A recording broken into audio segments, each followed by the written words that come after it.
Welcome back to Tech Smarter. My name is Abby Ritchie, and I am the tech guru at the Smarter Service, where we're helping older adults with their technology every single day. And where you can find me here every Wednesday, talking with people who are innovators, operators, and investors in the senior living space. I have an amazing guest with me today. And before I invite him on, first, I wanted to say thank you to our sponsors at Leading Age Arizona. We are so grateful for your participation and for you coming alongside us and sponsoring this episode. So I want to say I am absolutely buzzing today because we are talking with a living legend. Now, our guest has been a pioneer in senior living since before most of us even knew what a smartphone was. And today, we're joined with the one and only Jack York. He is the visionary behind IN2L and now Talegate. We're going to dive into the past, the present, and the future of tech for older adults. And trust me, you're not going to want to miss a single minute of this. Welcome to Tech Smarter, Jack. I am thrilled to have you here. Yeah, I'm always nervous of people who really know me hearing or seeing me on a podcast featuring technology, because I am honestly not the technology guru that some people have assumed, but a lot of our success I've had from a company standpoint has just been surrounding yourself with people that are. So I think I'm okay at trying to paint a vision, but if you get too deep in the weeds, I'm it's like what was the network where I need somebody with an earpiece kind of telling me how I should answer your questions, Abby. But I am honored to be on, and it's been cool to see what you've been doing over the years. Thank you, Jack. Okay, first of all, I promise you, we're not going to get techie here today. I don't get techie. That would exclude people, and I don't want to exclude people. I only want to include them into the conversation. And what I've learned from working with older adults is like the techier you get, you lose them. And so I don't want to do that to anyone. And I just want to say it is an absolute honor to have you here. Now, for those of you who go to the conferences, like we do, Jack is like the keynote or the big closer, right, Jack? Yeah, no, it's been a lot of years. I mean, a lot of I'm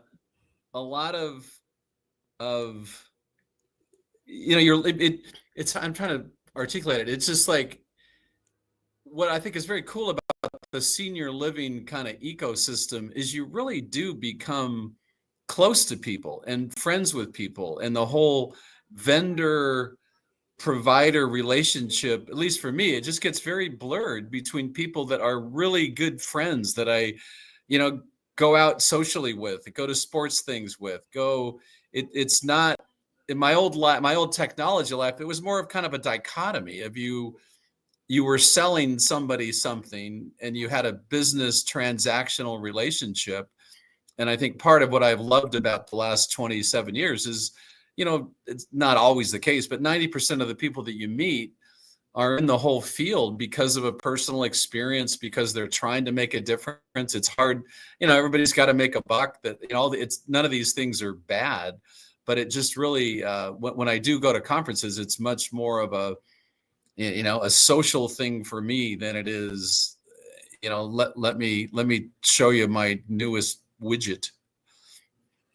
Well, you have truly mastered showing people the newest widget. And at this point, it's just always great to hear you speak about what you're doing.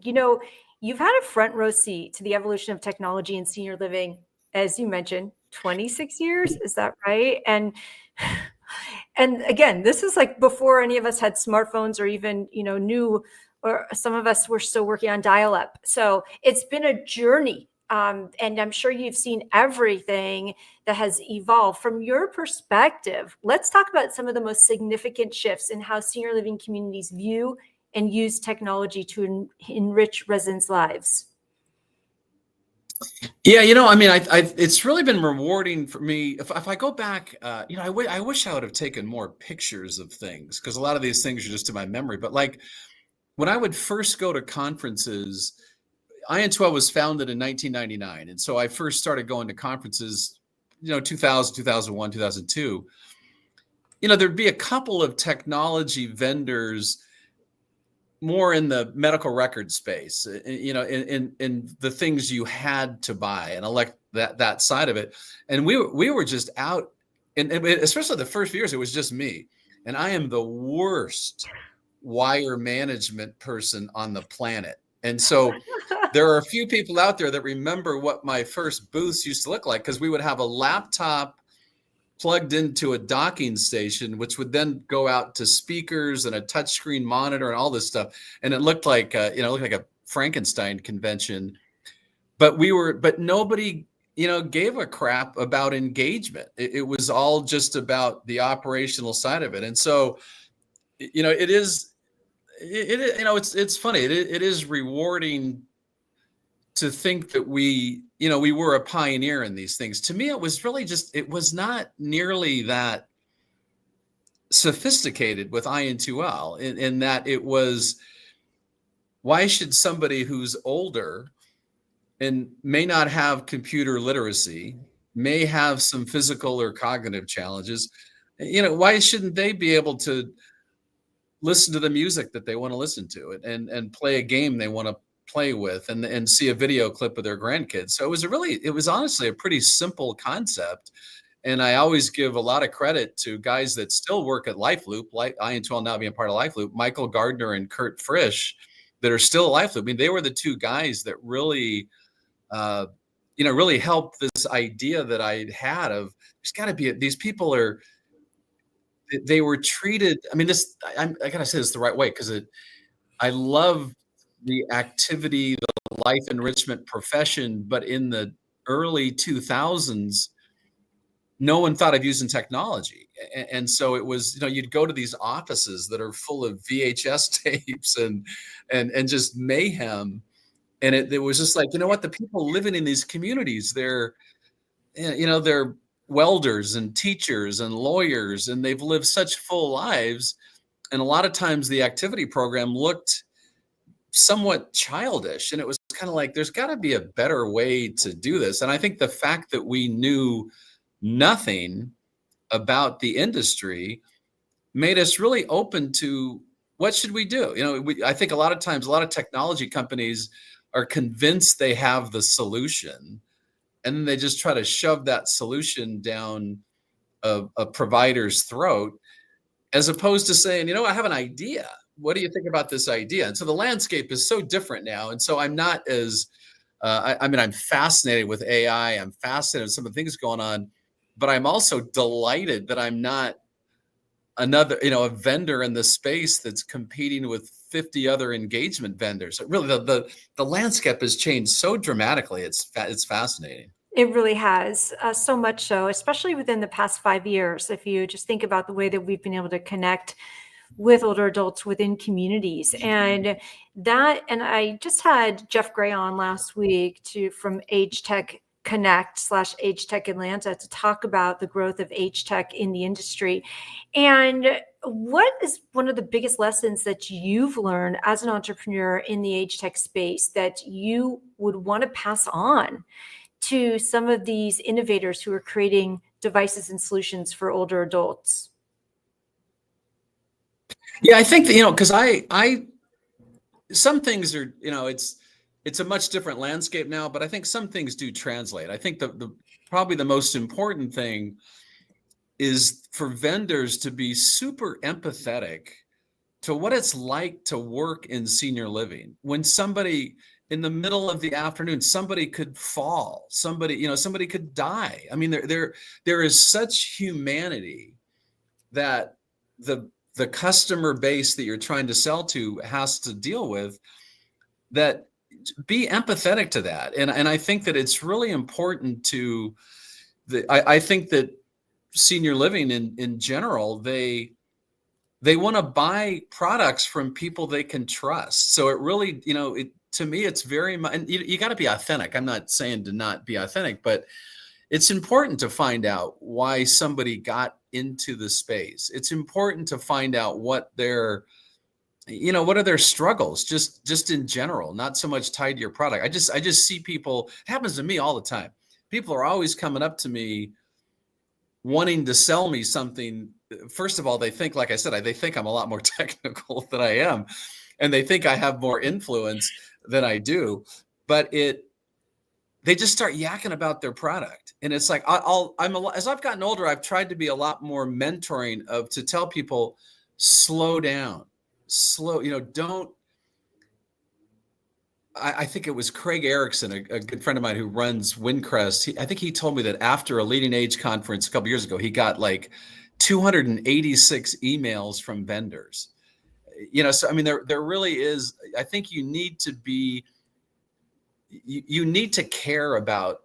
Like I said, you got to be authentic, but I think you need to care about the work you're doing, and the work your customers are doing, more than I'm trying to sell somebody something. And 100%. so, Yeah. yeah, and it's a different world than people. I was that way. It took me 2 or 3 years to kind of turn off my Silicon Valley selling mode and move it into, what, it's okay to let somebody sit on something for 2 weeks. It's okay if they say they're not ready yet, but they are still interested. Well, when's a good time to follow up? And if it's 3 months, the day it's 3 months, follow. I mean, I was really good about the organizational structure of that.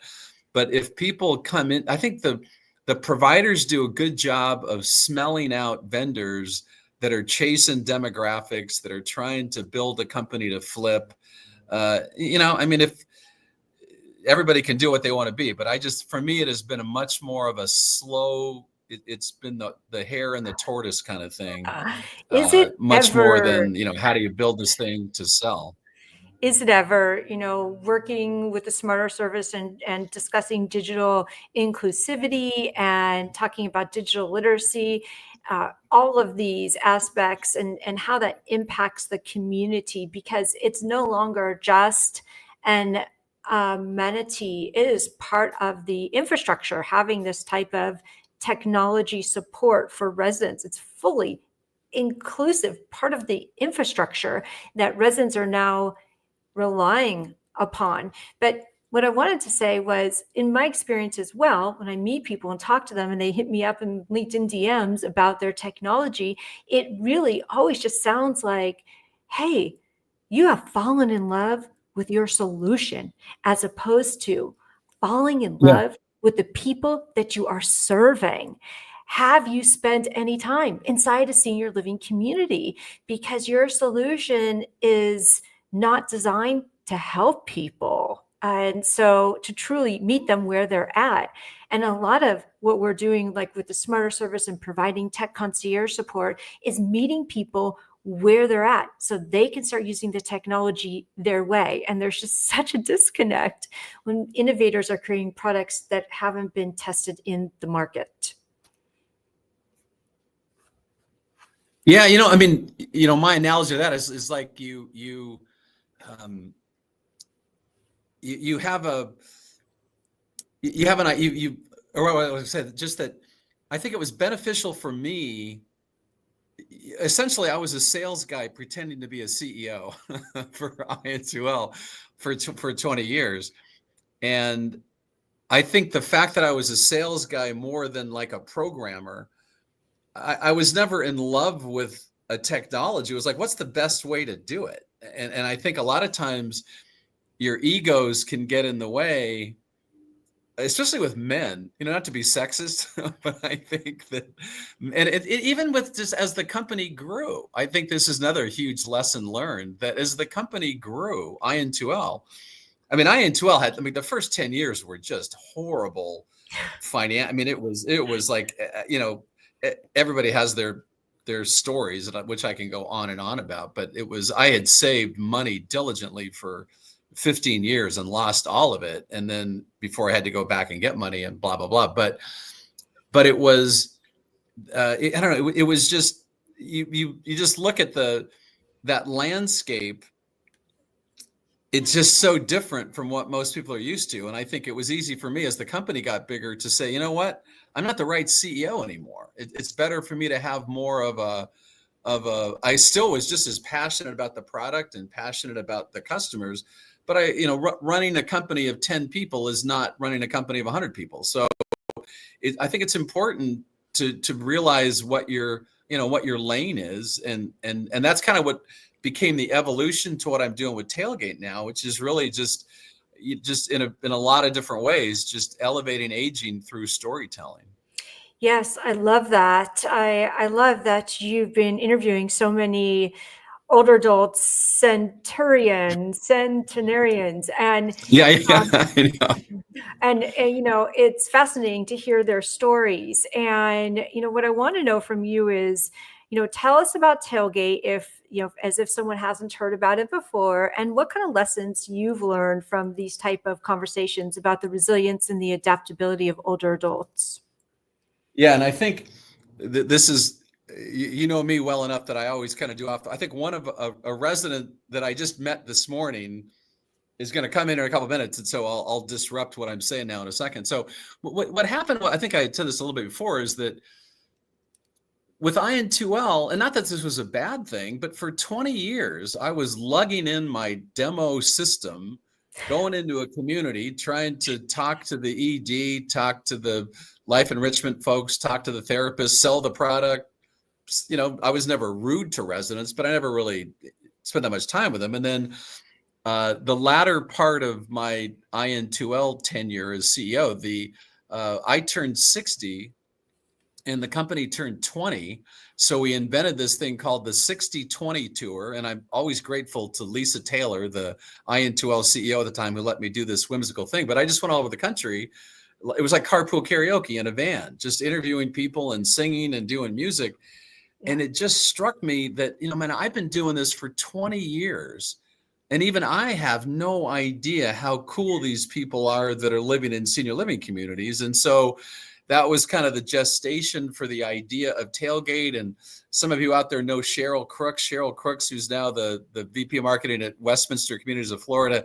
She kicked me in the butt to try to do it bigger than I was kind of thinking of. And so Tailgate has just evolved into, the primary thing we're doing is we're a documentary company, is that we're telling very interesting documentaries about people that live in senior living and people that work in senior living. And we really don't like doing marketing pieces. One of the lessons I've learned, to your question, is so much senior living marketing talks about amenities and talks about their new therapy gym or their new dining program. And all these things are great. I'm not saying that. But when you talk, I mean, I've interviewed thousands of people and hundreds of residents. The contented residents do not say a word about amenities. They talk about the other people that they live with and the people that work at the community. And so why not market that through telling these stories? So we've just told, I can go on and on, but we do documentaries of different length. A lot of times we tie them to an organization's annual meeting, but it really is all about elevating aging in creative ways. And so I'm never involved in the editing of these projects. So while they're being edited, that's when I'm driving around in my van interviewing 100-year-olds. And so that's a project that we've called the Vintage Voices 100 Tour. That's a partnership with Nathan Jones and Dash Media. And so for a year and a half, I've been driving all over the country interviewing 100-year-olds.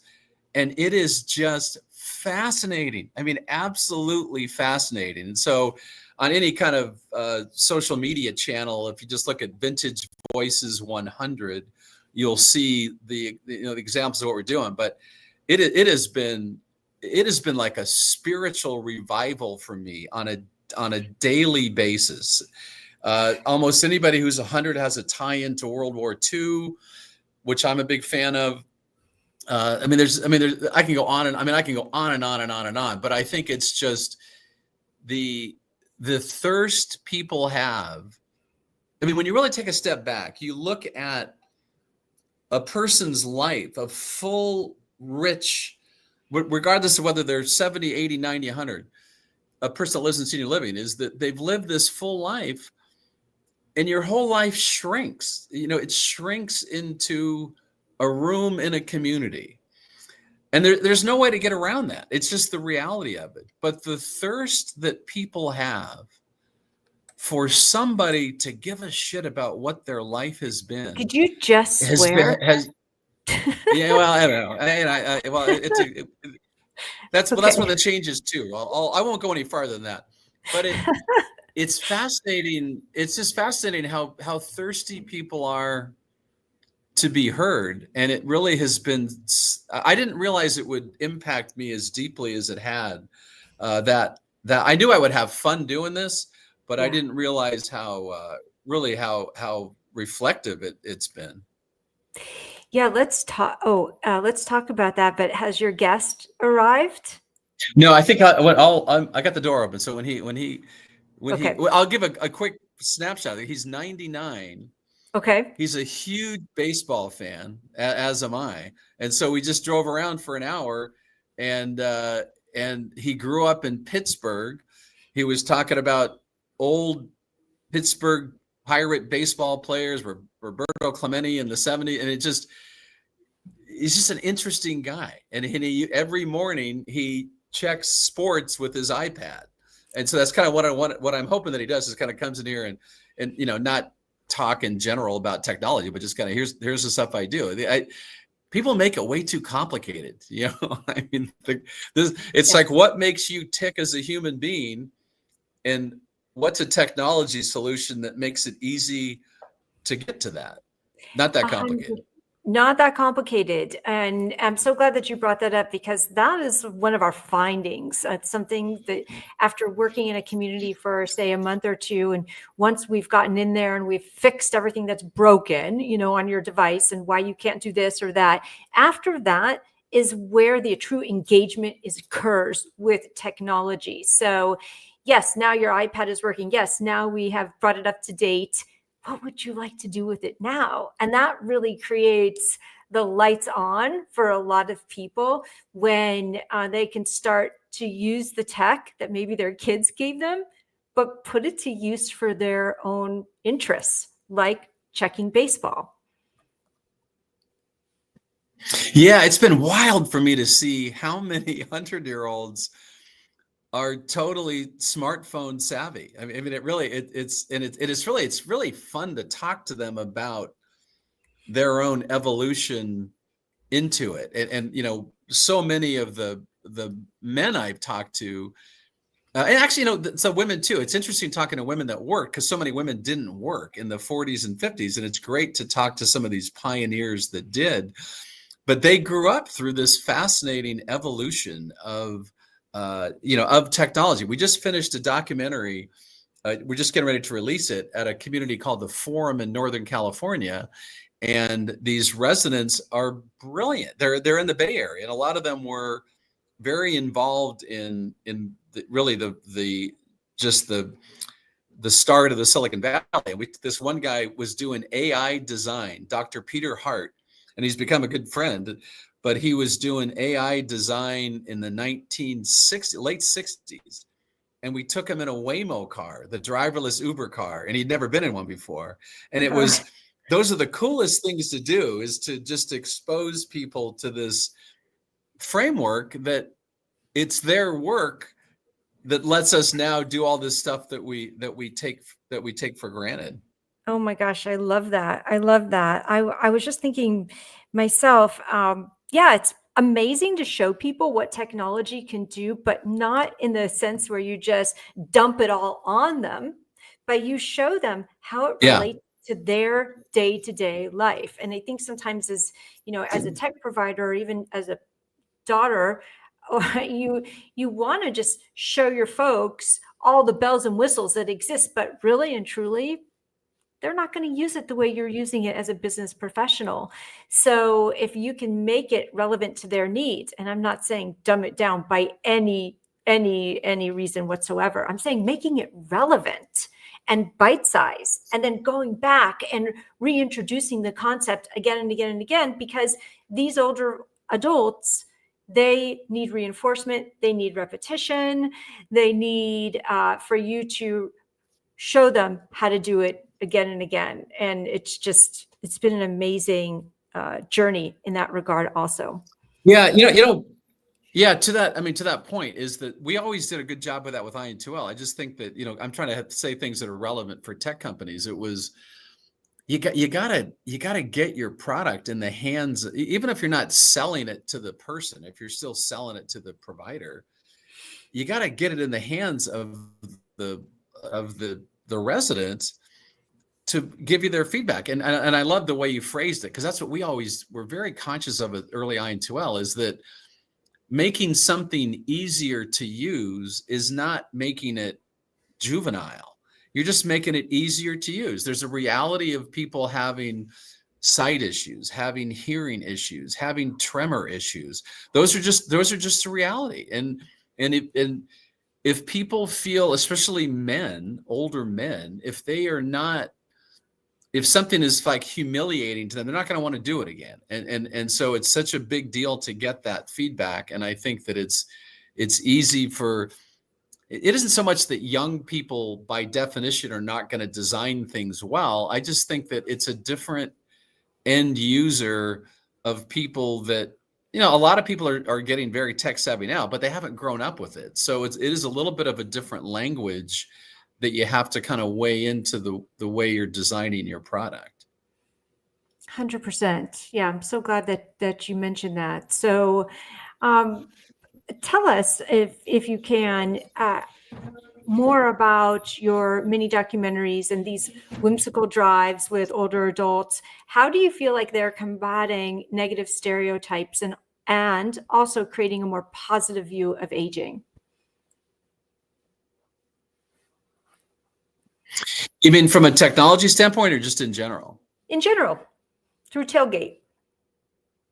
Yeah, no, I think in general, I kind of sound hokey when I say this, but I am so driven to do exactly what you say. And I like the documentaries that we're doing, we're telling stories that are of interest to humanity, telling taking the guy that designed AI in the 60s and 70s. That's an interesting story.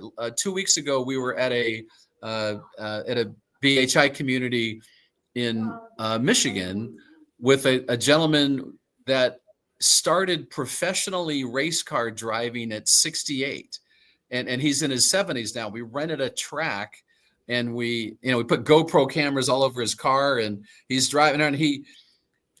I just think that there's so many stories like that. Like this guy Jack that is hopefully going to come in here. He's a huge baseball fan. For his 100th birthday, I want to take him to he's been to 57 professional baseball stadiums in his life. I want to take him to his 58th and film it and talk about it and do those things. We're getting people to show our documentaries, and I'll give Daphne Johnson from Respite for All credit for this. She started doing this in one of our projects where she rented a local community theater to show the premiere of her documentary. And it was, there was dozens and dozens of people there in the community at large. I think what happens is the senior living world, one of my few critiques of senior living is they've let the media control the narrative about aging and about senior living, and then they complain about it, as opposed to just aggressively getting out front and telling this positive. It doesn't mean that the negative parts aren't real, but it's almost analogous to if you run a community and you're constantly communicating with families, then if something happens in a bad thing, you've already got a relationship built that lets you build on. I feel the same way about if you're out showing. Here comes the man. Jack is in the house. Welcome, meeting Jack. with Jack. So work your way over here, Jack, and you'll Jack. You'll meet Abby. But so do you want to stand, Jack, or have a seat? What's more comfortable for you? So Jack is an aeronautical engineer. Okay. He grew up in Pittsburgh. He like myself is an avid baseball fan, and at 99, he's an avid iPad user that he uses for baseball. So And I just met Jack this morning. And Hi, he was Jack. initially a little skeptical. Who's this guy? Who's this guy that's showing up out of nowhere to take me around? But I think once he put his Dodger baseball hat on, I won him over that we were kindred spirits. No, it was a chocolate milkshake that did it. Yeah, we had a chocolate. We went to McDonald's. We had a chocolate milkshake at McDonald's. So, Jack, what's your last name again, Jack? Carlson. Jack Carlson. Meet Abby. Abby is a nationally renowned technology guru who has a podcast that talks about technology and aging. So I just wanted to talk a little bit about how you were talking about your iPad. How do you use technology? Just for scores. Just for scores. He uses to And check. name right up, box score. Love it. So again, this is to the point of what we're talking about, Abby, that that it's just getting people to do what they want to. You got it right here? Yeah. So here. Let's see. Do you have a case on it? Here it comes. Here it comes. Okay. Oh yeah, it looks like it's. I think we got a protective shield on there. There you go. And it looks like it might be placed inside of a case. I'm glad. Yeah, and so it just It's an app. It pops right open, Mm-hmm. and it showed him. Here's the baseball scores. And, Excellent. And there's a. Okay. And that is how you. So yeah, go ahead. I mean, yeah, Abby asked Jack. I mean, Jack Yeah, also. so- I promised Jack that we're gonna get you to go a different route here. He was an aeronautical engineer, and I asked him to explain how does a 747 get off the ground, and he didn't. He gave an answer which I thought was great, but he said he wanted to do it again. So, are you okay if he gives another explanation? It's kind of a technology thing. Are you? Yeah. Okay. So Keep it simple though. I'm not really a technologist. Just keep it simple for me, okay? Okay. Now, a wing cross section is not just two straight slabs. okay. It's a shape called an airfoil. Okay, but you got to explain it to Abby. All these people are watching. So So it's not two. And a cross section of a wing is not just two straight slabs, top and bottom. It's shaped in a maybe a extended teardrop shape, so called an airfoil. And so the air hits it.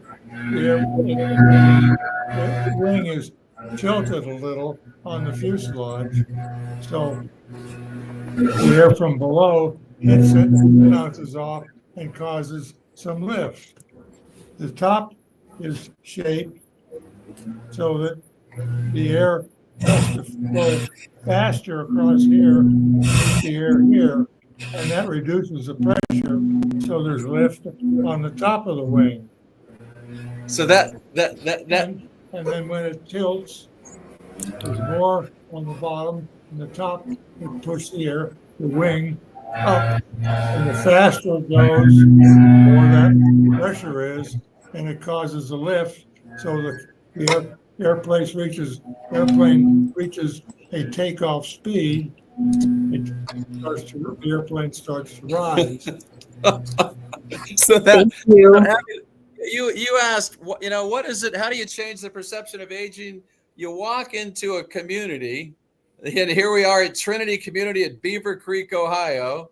Yeah. And you just sit down and talk to people. You just sit down and ask questions of how does a plane take off? And a 99-year-old aeronautical engineer is sitting there in his room ready to tell you if somebody asks him.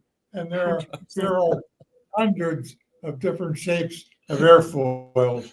NASA probably spent 40 years developing different types of airfoils, depending on the kind of plane, or the blades of a helicopter, the same thing. So I was trying to get into the weeds with Jack today, and he quickly went into the classified information that I was not able to talk. But then we got to a McDonald's and got a chocolate shake, and we were living large again. So There you go. There you go. Well, guys. So just if you don't mind, just hang out. Let me keep talking. Can you hang out here? Yeah. We can talk afterwards. Pardon? Are you okay if we just? I got to talk back with Abby. Oh, certainly. Yeah, and then but I want to talk to you after I'm done about. 2:00 I have to get a banana split. You can get one too if you want. Yeah, 2:00 banana split. Sign me up for that one too. Okay, Jack, no, that was perfect. So if Jack. let's just leave it at that. Then I'll come find you for the. What? So Abby, any last words you want to say to this? Is Jack and Jack. Hi, Abby. Hey, yeah, I want to just encourage you to keep Where up are the good you? work and keep using your technology your way because it's working for you. And for Jack York, She's a technology word. and for Jack York, I just want to thank you so much for joining us. You know, I could honestly chat with you, Jack and Jack, all day about your journeys and the stories that you both have collected and just all the wonderful work that you are doing. So, and I'm sure I'll be seeing you sometime soon at the next conference, and just really want to encourage you both to keep up the good work and for being such a trailblazer, both of you. And to everyone out there, thank you so much for tuning in. Thank you, Trinity Community at Beaver Creek, Ohio, for being with us today. And we will be back here next week with another amazing guest. Thank you also to our sponsor, Leading Age Arizona. And until we meet next week, go out there and make a difference. Thank you.